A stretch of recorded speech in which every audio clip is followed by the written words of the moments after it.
વિચારું છું કે આજે શું કરું બિકોઝ કંટાળો આવે છે પણ ભૂખ પણ એટલી લાગી હતી કે પછી વિચાર્યું કે ચલો હવે ફટાફટ આપણે સેવ બનાવી દઈએ. એટલે એક પતલી જાળી લીધી, એક મોટી જાળી લીધી. આ આપણે મોડી સેવ બનાવી છે. હવે બનાવી રતલામી સેવ.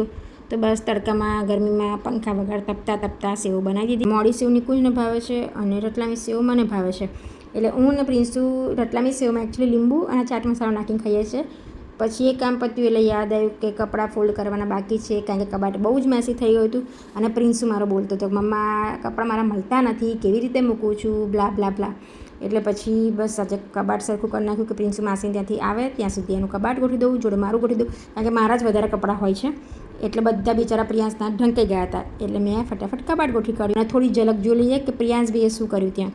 તો એઝ યુઝ્યુઅલ માસીના ઘરે જાય એટલે જલસા તો હોય જ. એટલે પછી ભાઈએ પિઝા પાર્ટી કરી ત્યાં માસી અને માસાએ એને મસ્ત પિઝા ખવડાયા. બધા છોકરાઓ ખુશ થઈ ગયા અને 2 ની 4 હાથે ખાધા એ લોકોએ પિઝા.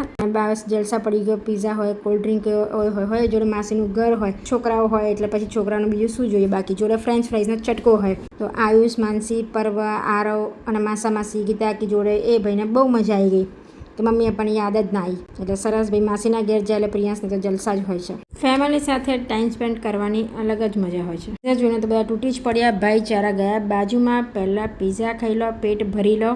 તો બહુ બધી વાતો સાથે બધા છોકરાઓ ખૂબ એન્જોય કર્યું અને પિઝા ખાધા. વાતો કરતાં મસ્તી કરતાં બસ બધાએ મસ્ત જમ્યા. પછી ખરી ધમાલ હવે ચાલુ થઈ કે કોણ જીત્યું, કોણ હાર્યું, મારી ટીમ જીતી, તારી ટીમ હારી, એમ કરીને એ લોકોએ મસ્ત ગેમ્સ રમી બોલિંગની અને ખૂબ એન્જોય કર્યું એ લોકોએ. સાથે અમે ટપકી પડ્યા હતા માસીના ઘરે મળવા માટે બધાને. તો પછી નિકુંજે બધાને રમાડ્યા, ભૂમિએ રમાડ્યા. તો છોકરાઓને બહુ મજા પડી.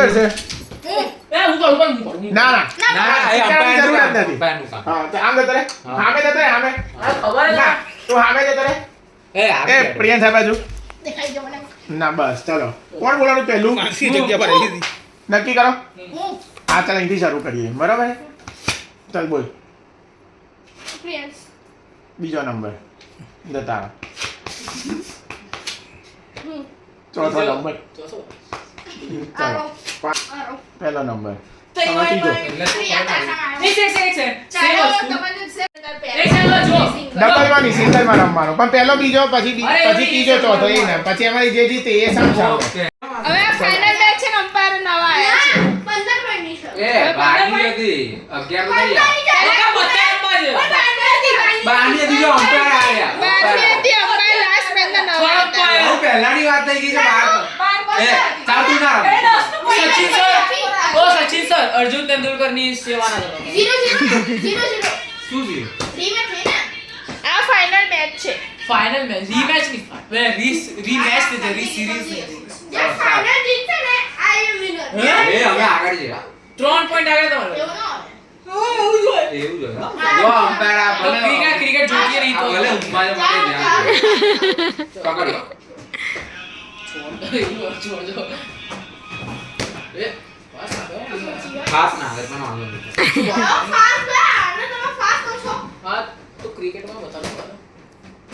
પતી ગયું. આયુષ આઉટ. યસ ચાલો સ્ટાર્ટ. કરો રેડી. અને આ એક રેડી. ક્યાં ના નાખતો? થોડો તો નહીં શકે મારો. એ ક્યાં નાખતો એમ?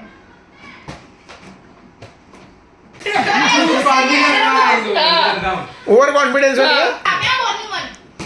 બે વાર આની વોર્નિંગ નથી. હા એ અહીંયા પણ તું આમ ખસી જાય ને, તું આમ ખસી જાય એને ના ફાય. એટલે એવું છે આ ને? ફસાય આ ખસી ગયો. હા જો આયુષભાઈ ખસી જ અહીંયા હતો હું અહીંયા આયુષભાઈ ખસી એમ તો ખાલી ચેર ખસે ને ખસે. એટલે શું એને શાંતિ રમતા ફાવે પછી બે જણને. આ બુઆળા. ના આ નહીં આ આ નહીં. હા બે વાર પતી ગયું. સામે પપ્પા પાણી પીનો. ચલો. કેમ એક એક જણ આ બે આઉટ થઈ આ આઉટ થઈ ગયો. કેચ છોડ્યો એટલે હા. શું રી તે કેમ પડ્યો? ગેમ એટલી સિરિયસ મોડ પર જતી રહી હતી કે અમે બધા જે ઓડિયન્સ બેઠેલી હતી એમ કહેતા હતા કે ભાઈ ધીમે અવાજ કરો, કચકચ ના કરો, બકબક ના કરો, શાંતિથી રમો, સાયલેન્ટલી રમો. કારણ કે આ 4 છોકરાઓ એટલા સિરિયસ મોડમાં આવી ગયા હતા કે ઇન્ડિયા પાકિસ્તાન કે CBC અત્યારે શું પેલી IPL ચાલે છે કે હું આ ટીમનો છું, હું આ ટીમની છું, આવું છે ને તેવું છે. એવી રીતે એટલા સિરિયસ મોડ પર આવી ગયા હતા કે કોણ જીતે છે, એક બોલ એક પોઈન્ટની કોમ્પિટિશન હતી, જાણે કે એક માર્કની હોય ને એ રીતની. તો બહુ મજા કરી છોકરાઓએ. એક વાત દબાઈ દીધી છે, અવાજ નથી આવવા દીધો એ લોકોનો, તો સમજનારા સમજી ગયા. શું કેવું માનસી, બરાબર કર્યું ને?